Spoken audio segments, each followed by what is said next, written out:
Last night, I'm sitting here watching Chris Collinsworth talk about replay assists during the Sunday night game between the Packers and the Steelers. And I'm noting to myself that Chris Collinsworth is only right about the fact that replay assist has been good. But Collinsworth questions, are we using it too often? No, my friend, we are using it too infrequently. The rate of screw-ups that these referees have on a week-to-week basis is unconscionable. To me, it feels like this is the worst season of refereeing that we have seen in the NFL so far in my tenure of watching games. I mean, we are seeing screw-ups on a weekly basis that are impacting outcomes of games. And as a result, the more that we get replay assist involved, the better it is. So that the refs that are on the field, not seeing everything, not seeing all the angles, aren't the ones screwing up the outcomes of games. We're getting those obvious decisions right. And that's what replay assist is there to do. It's to correct the obvious mistakes. Unfortunately, it can't do things like when the Packers jump off sides quite clearly and the refs decide not to flag that.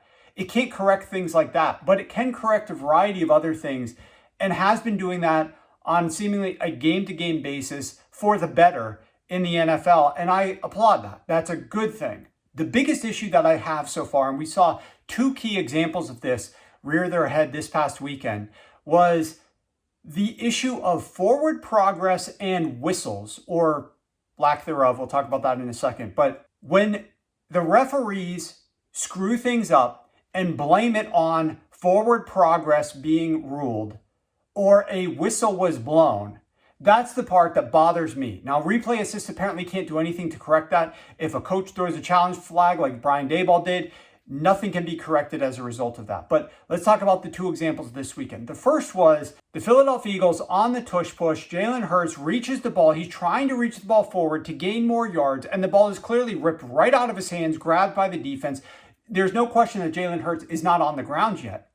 The issue is that the ref said his forward progress had stopped. But the whole part of the tush push is that you're getting pushed forward. Yes, your body might stop, but you're still trying to extend the ball. And if you're not down and you're trying to extend the ball, how are you getting the benefit of forward progress being stopped if you are actually reaching the ball forward and would get the benefit of the yardage that you're gaining, those inches, as you extend the football? You do get the credit for those extra inches as you're extending the football. So therefore, if your body is still not touching the ground, that should be a live ball. And the refs just ruled that it was stopped because of forward progress, which is absolutely absurd. Another example of this issue came in the Saints versus Bucks game. Now, this one didn't impact the outcome of the game whatsoever because the Bucks still steamrolled the Saints.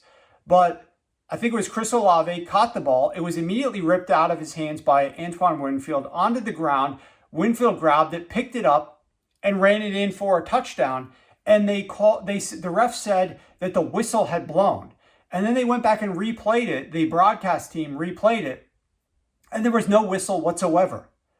And so I understand if your ref is incompetent. I do not like blowing whistles dead on any types of plays that could be close, because you don't know if you're actually right or not the first time that you're watching it as an official. And so if there's a ball that might be out, just let the play out and then blow the whistle once the play is truly dead. The guy goes into the end zone, the guy gets pushed out of bounds after he recovers a fumble, what have you. Blow the whistle then, and then decide whether the player was down before the ball came out. So I am a big proponent of not blowing the whistle early by these officials. But here's the key. When you go back on the replay of that very play, they played it over the TV again, the broadcast crew did. Nobody could identify a whistle that was blown.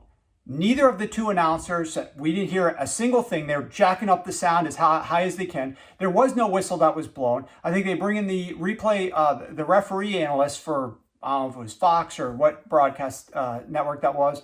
Nobody could hear any whistle that was actually blown. So these refs just using the built-in excuse that, oh, somebody blew a whistle, or, oh, forward progress was stopped. That to me is what has become the most bothersome in 2025, is these types of issues, because we are able to correct a lot of things, and it is quite clear with the speed of the game moving, the size of these players, that these refs are no longer capable of seeing everything clearly.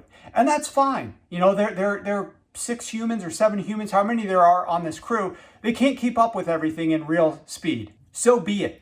That's what replay assist is here to help us correct. But the fact of the matter that replay assist is not being able to use for this forward progress nonsense that the refs make up after the fact, or these whistles that are phantom whistles that don't actually get blown, that they just blame something on after the fact, that to me is bogus. We got to figure out a better solution here to fix the state of officiating in 2025, but there's only going to be more scrutiny on it moving forward after the scandal that just happened in the NBA, unfortunately. And they have to figure out a better way to get things right at the end of the day, because that's all I care about. That's all most fans care about. Like, some fans that are biased would rather have every call go in favor of their team and every call go against their opponent. That's not realistic. What I am hoping for is as clean of a game as possible, as predictable a game as possible from an officiating perspective, so that there are very few biases out there, that everything is officiated down the line according to the rules, so that I know ahead of time that I'm not going to get screwed by any referee calls, because that's how you turn potential winning outcomes into losing outcomes, and there's no excuse for it in 2025. Let's figure out a way to get it improved. I think the replay assist is one way. We should use that a little bit more, but something has to be done about these forward progress rulings and these phantom whistles that are occurring seemingly once a week. Something like that is being called that screws up the outcome of a play, a turnover, and then potentially the outcome of the game the rest of the way in a ripple butterfly effect outcome.